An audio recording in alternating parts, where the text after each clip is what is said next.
Oh, welcome back, everybody. I got something pretty cool here. I wanted to get a cage back that will hopefully work on my Redcat Ascent, so I picked this guy up.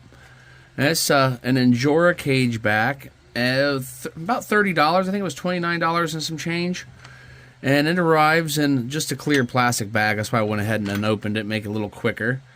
But all the pieces seem to be pretty decent quality. And this is much appreciated. They actually included instructions. So, what we're going to do is just kind of put this thing together, because it's always easier when somebody makes a build video or something. So, we'll get it put together and see how it all goes. Well, let's see. Yep. Now, what's cool about this is if you look, one side's got a socket side, and then the other side is beveled for a flathead screw. So that lets you know what end to put your screw on, which makes it really nice. Let's see. Let's go ahead and go to the base first. We're looking at the base. All of our screws come through it this way to put this bottom piece on. So there we go. It would go that way. And I'm just kind of getting things aligned, looking at my my spacing. So this one, the instructions show it going in the top hole, it looks like. That would be this one right here. And that one right there. That's probably going to come back apart on us because we need to get our screws out. And for this step, it says to use the M3 16s. So we'll pop those open and put them in there. And I'm going to go ahead and just stick one through here. Well, that's a nice tight fit. There we go. Now I got that through all the way. I'll go ahead and take our piece and just line it up right through there, hopefully. Yeah, there it goes. Now I'm going to get the other side started.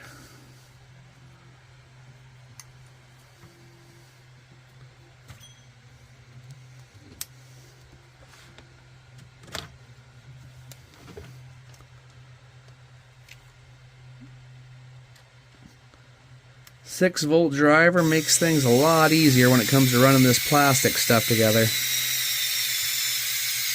because these really draw in tight, if you can't hear by the bogging down of the motor. We'll flip that guy on over.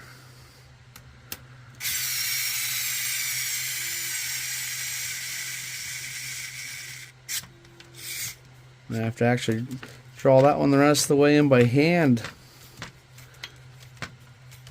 There we go. Okay. So there we go. That's that section.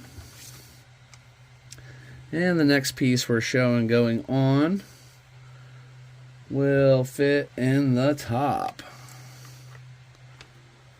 Oh, let me get... That shows I will also be using the 16s through here.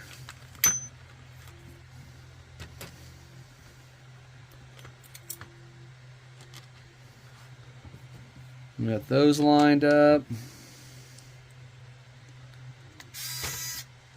Ooh, magnetic tip, pulling that back out of there. There we go.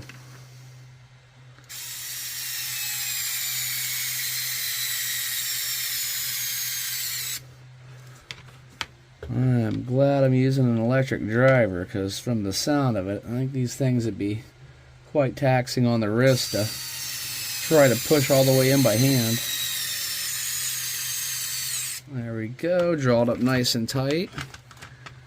And these two pieces will pop in there and there. And back to our instructions. So, coming up from the bottom, it is showing to use our M12s. They're M12s, yep, and there's 6 of them. Should be 2 for the cage and then 4 for the lower cage. Goes back our little magnetic dish here.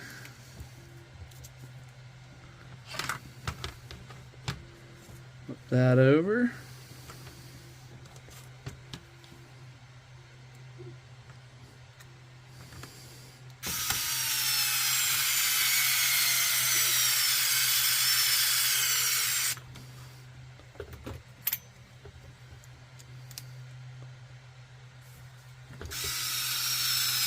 Just trying to figure out what to do with that Redcat Ascent. Yeah, you have that urge. You always have to work on stuff. That just clips in. And flip that over.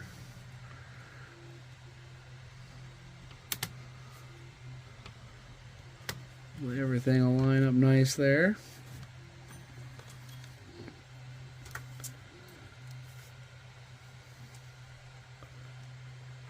And this is the majority of what we need to do for our assembly here. There's not a whole lot more to it. Now there's your mounting options, but depending on what vehicle you're putting that on, that's all going to be different and tailored to your liking.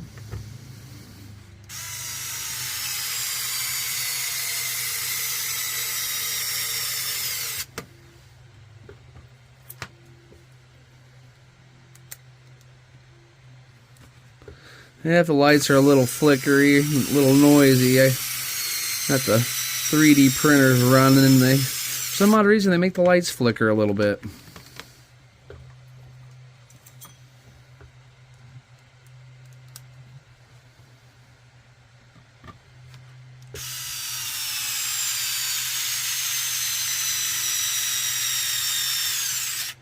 Now that is the basics of just putting the cage together. Let's set that back here and go over a couple of things real quick before I try to figure out how I'm going to mount it to the vehicle.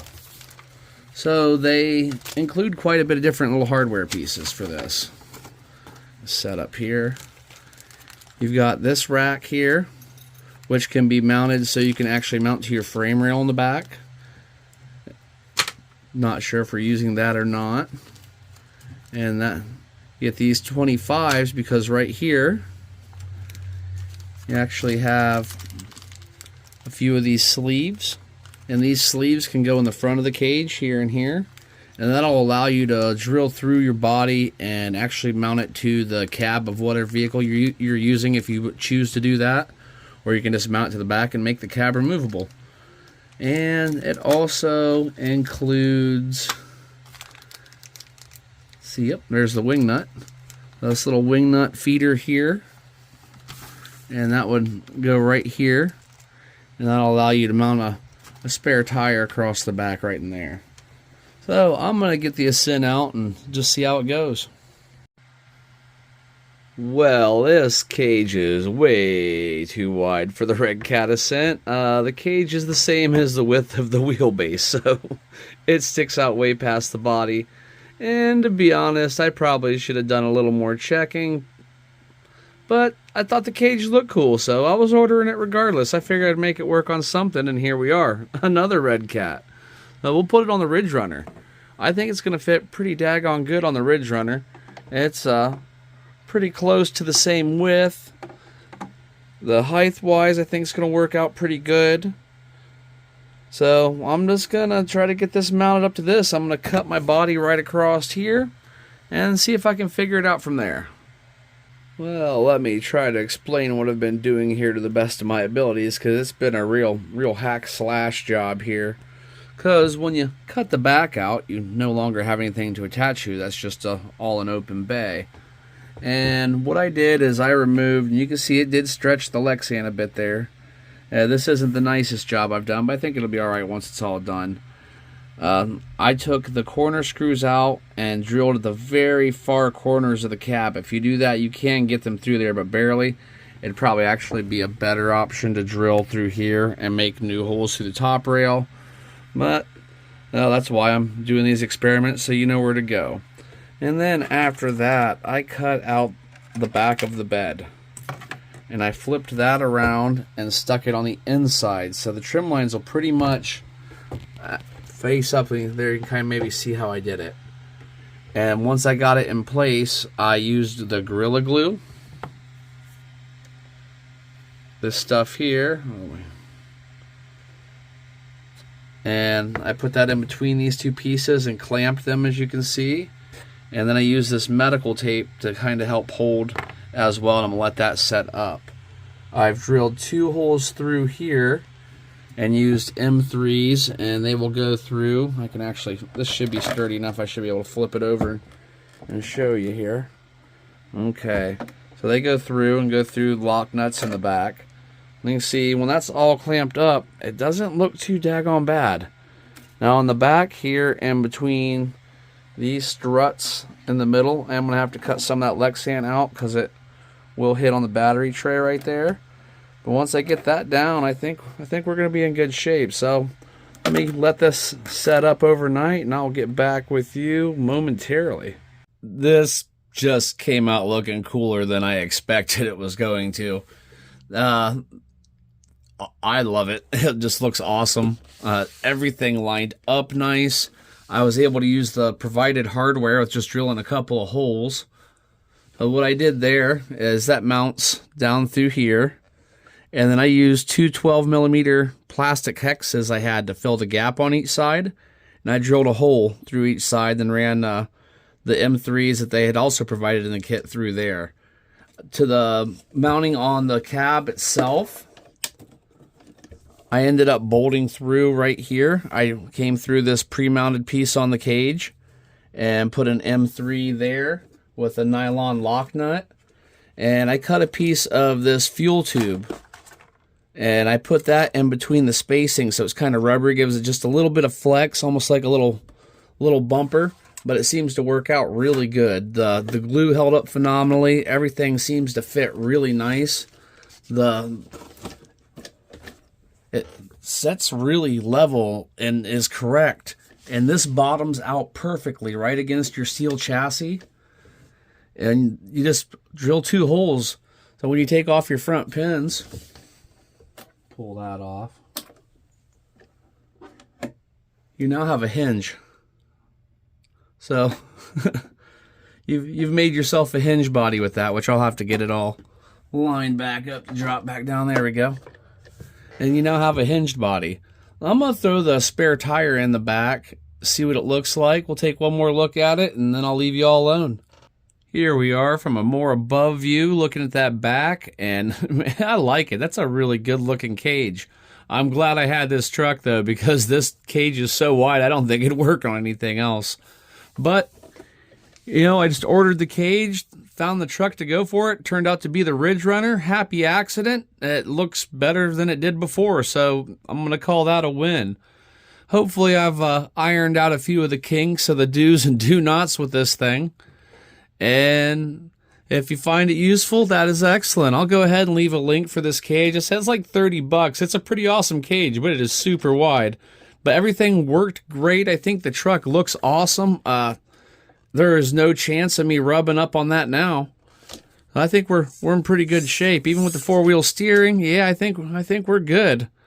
So, thanks for watching, everybody. Smash that like, hit that subscribe, and I hope you have an awesome day.